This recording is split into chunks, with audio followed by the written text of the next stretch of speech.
Entonces, vamos a siga son pascuamostos ecteuchian, ditsaisino, mascuchimino.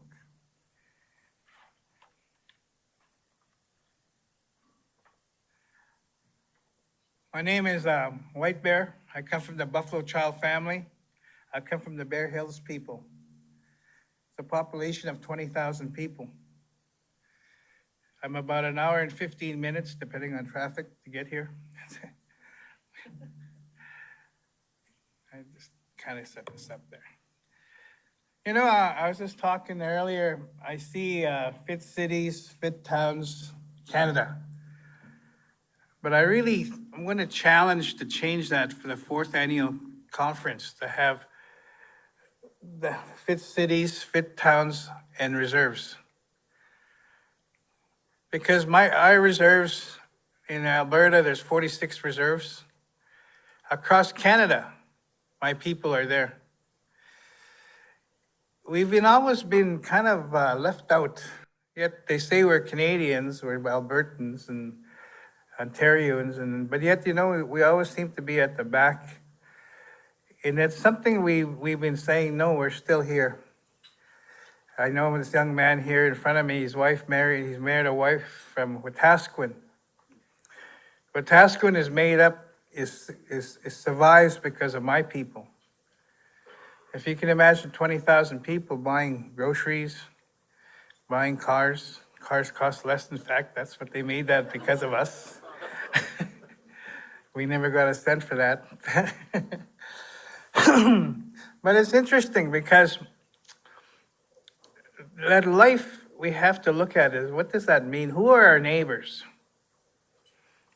There's many people that live in Wetaskiwin or Ponoka that never even realized we had the largest residential school in Alberta. And they live 10 miles away and they didn't even know that. The car guy I bought my vehicles off, bought 4 vehicles off from him. He didn't know about residential. I said, I'm not buying another vehicle off you till you do some research. To find out who are these people that are buying these vehicles off you. You should know who we are. And Trevor had to do that. But yet on the other hand, when you look at Denham Ford, their grandfather was a good friend of my dad's. He drove a DKW, and even though his son owned the largest Ford dealership in Alberta, and he still drove this German car. And I asked him, why do you still drive that car? I know my sons keep trying to give me a Lincoln and all these other, this is perfect for me, he said. He said, that's something that's important, that he would come to the reserve, and he loved my mom's bannock and soup, and then he would come and visit. So the Denhams grew up, their dad told them about our people, so they came in and made an effort to come into the reserve and see who we are. Again, I'm talking about the young man. He knew a guy named Roy Romanek that had a grocery store and a post office in Musquecheese. He lived in our community. He understood our community. People are always scared about reserves. I remember I was doing a talk in Camrose to a group of elders. They're Viking descent. This one little lady says, Mr. Lightning, yes, when I drive through Hobima, I do 100 miles an hour because I don't want them to shoot me with bow and arrows. I started laughing. I said, no, ma'am, you need to slow down. Okay, we don't have bows and arrows now. We have guns. She did, and she was serious. I couldn't believe it. I thought, okay. But that's the interesting part about my people is they don't understand us. They don't realize who we are as peoples. Even, I worked with the United Nations for 25 years as a CEO with our NGO. It took us 5 years of bureaucracy to put S on peoples. And that, to be recognized, they wanted to keep it where it was plural, but we wanted to put peoples that meant everybody. So we had to go negotiate with the states, the countries, to put S on the end of our name. It's been an interesting time in life today. I was just coming from a traditional conference, NATA,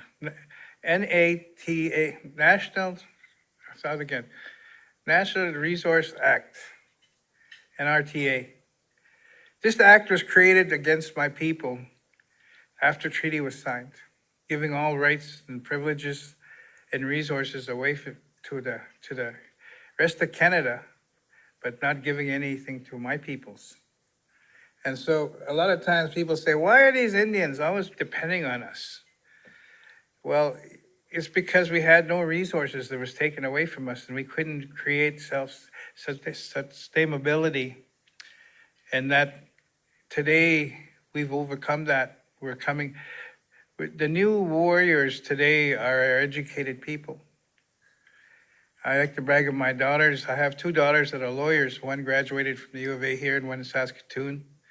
I have a daughter that's got her Bachelor of Commerce. In fact, I got too many lawyers in my family. I got 7 lawyers, my niece, my sister, sister-in-law. But it's interesting because we are educated enough to represent ourselves. The NRTA was created and the Indian Act was created because it said we weren't human enough to look after ourselves. But I was just mentioning about 2 weeks before that, we were human enough to sign a treaty.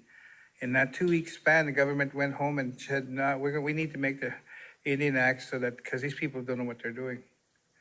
Maybe they were right, because when we signed that treaty, we thought that was really going to be honored when you think about it today. So the rest of Canada, we talk about allies. I've kind of come to a new point in my life where I think we don't need allies anymore. We need partners. We need people to make an effort to come and see us and meet us and talk to us and understand who we are and participate in our ceremonies. And that would be cool. I work with a lot of research groups, and one of the things, the key thing I always say in a research group is that you have to come to Musqueam. We don't need you to do the helicopter fly in and out. If you're going to actually research my people and work with us, you need to know who we are. That's the first thing I make them all do. And they're all pleasantly surprised to find out we actually are humans and that we have good cooks. We like to laugh. We like to share. And that's really important.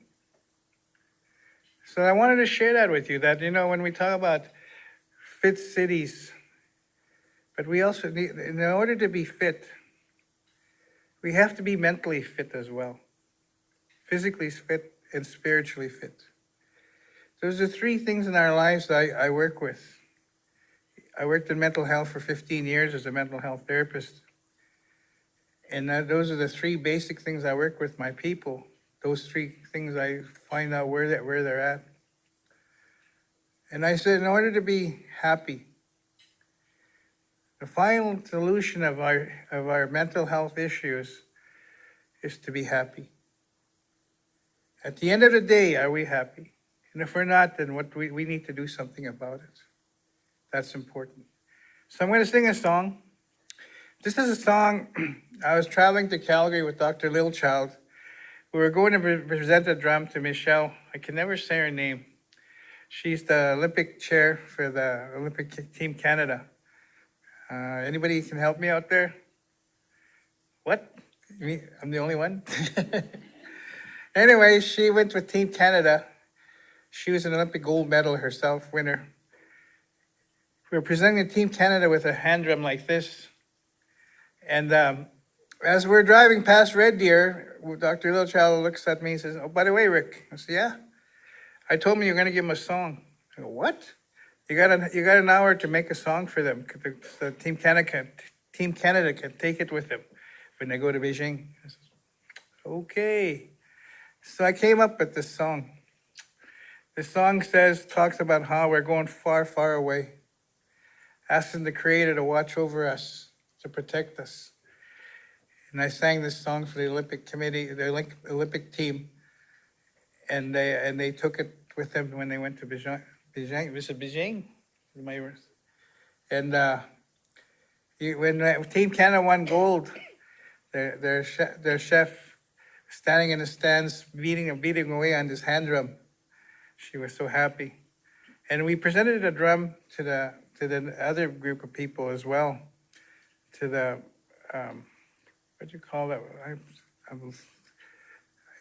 what's the name of the people that are handicapped people? The Olympic team. They're Special Olympics. They were right after the Olympics. We presented a drum to them as well to honor them. And they were so happy because they said, we never get honored.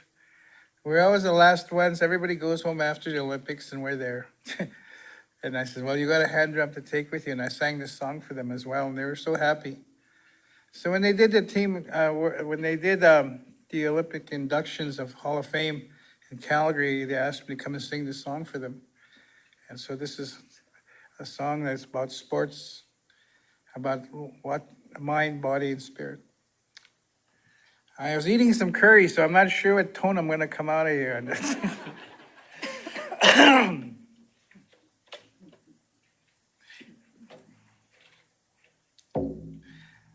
This drum, I was asked to sing for the Minister of Health of the province and the Minister of Health for the feds. And Dr. Littleshaw says, I need you to sing there. I said, okay, I don't have a drum. So he said, I have this drum. And I said, good, thank you. That's my price. So I got a nice drum because of those ministers.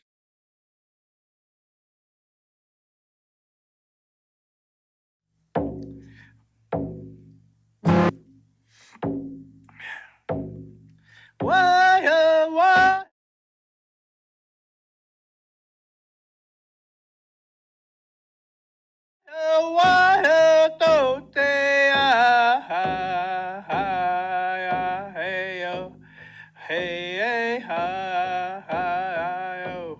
No tawi mau sawim nan ya hey ha ya hey yo hey hey why ho to te ya why ho to te ya hey yo hey ha ya hey yo no tawi mau sawat sien sawim nan ya hey ya ha ya yo hey ya ha ya yo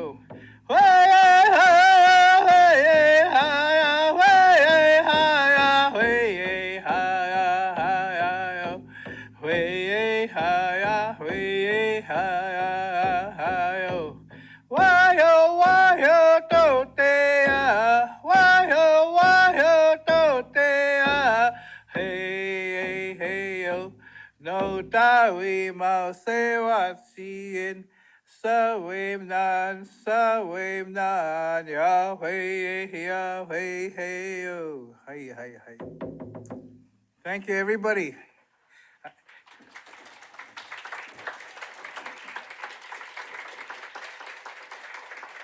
You're right, it does feel good when you all stand up.